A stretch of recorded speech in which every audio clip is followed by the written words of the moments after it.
They'll throw on first down with Ryan. Man open, that's Calvin Ridley. And they'll get him down after a pickup of 8, 2nd and 2.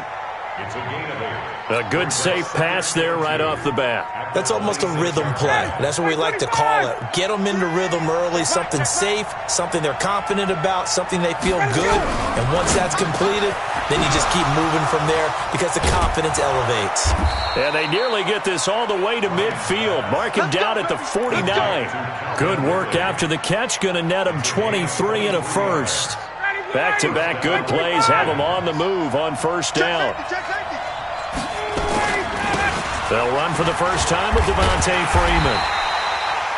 And he is going to be stopped cold behind the line of scrimmage. That's going to go as a loss of 2, and it'll be 2nd down. Brings up 2nd and 12 at the 47-yard line. Let's go, dude. Let's go. On 2nd and 12, Ryan. He completes it to Julio Jones. And that'll be good for 8 yards to the 45. One thing we do know, he's going to get his catches. So as they move forward defensively, got to continue to focus on not giving up the big play when he does catch the ball in the secondary. Right here, right here.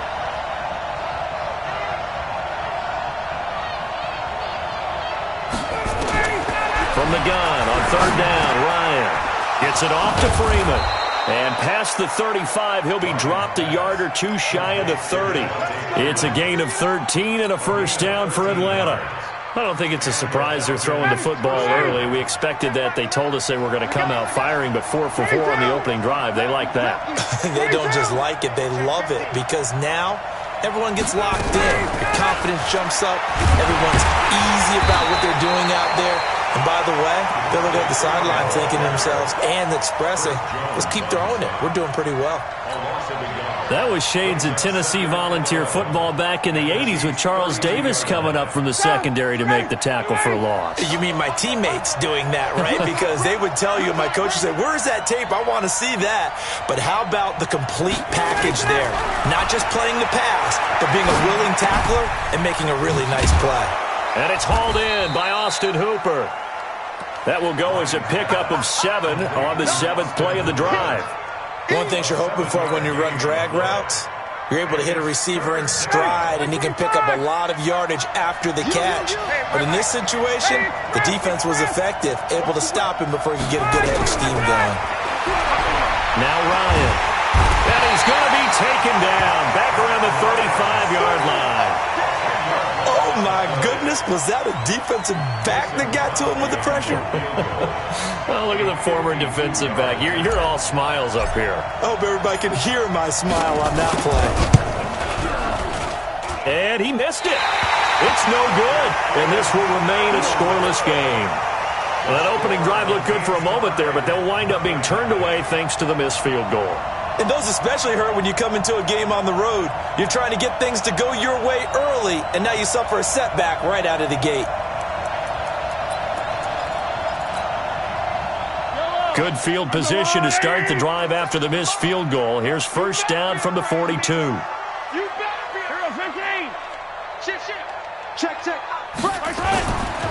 The former second-round pick, this is Joe Mixon. And he is met in his tracks behind the line of scrimmage. It's a loss of a yard there, and now 2nd down. Brings up 2nd and 11 at the 41-yard line. A loss of a yard there to start out. That leads to a 2nd and 11. Now Joe Mixon.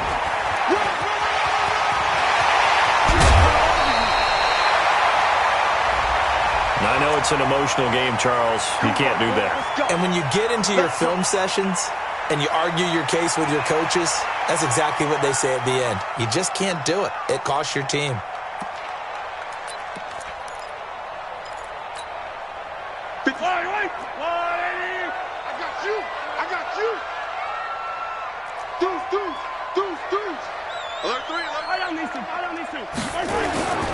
After the penalty, it's Mixon. And he'll get him inside the 15 down to the 14-yard line. Ricardo Allen, the safety, makes the stop. Defensively here, you're facing a top 5 team in terms of points scored in the NFL. So when they're that high powered, you've got to find a way to hold them under 20, because to me, that's the magic number. 20 points scored gives yourself you give yourself your best chance to win. So if they're up around 24, 28, 30, they could be in some trouble. And I think so, because then you turn it into a shootout, and that means your offense has to keep pace.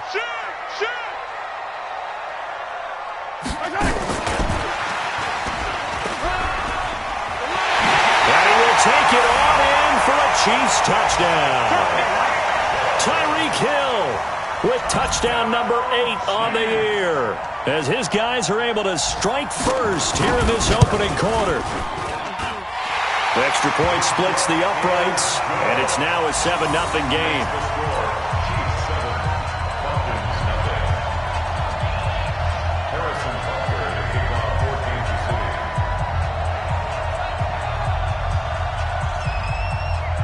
Now after the touchdown, here's Butker on to kick it away.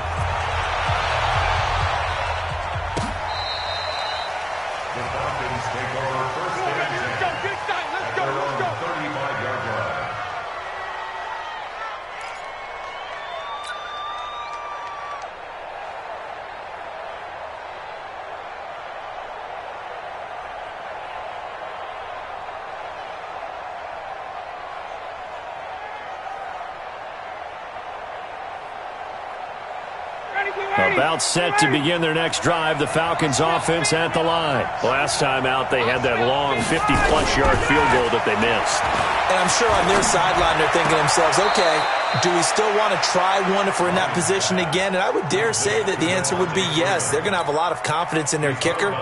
But just to be on the safe side, I'm sure they told their offensive guys, can we get a little bit closer this time? Closer. Yeah, you know, I'd rather get in the end zone first and foremost. But if all else fails, less of a field goal attempt for him. Give him 3 yards, and now they're left needing a conversion here on 3rd and 6. We haven't seen much from him running the football here in this first quarter. No, you're right about that. We haven't seen much of him at all so far. They've stacked him up pretty well, but when you're trying to run the football, sometimes you got to play the long game. Keep handing it to him, and some of those runs that aren't working now, they turn into 6, 7, 8, and maybe more later on. Ryan, nowhere to escape, and he goes down. Frank Clark, what a season he continues to have, his 15th sack of the campaign. So on 4th down, here's Ryan Quigley now to kick this one away. Tyreek.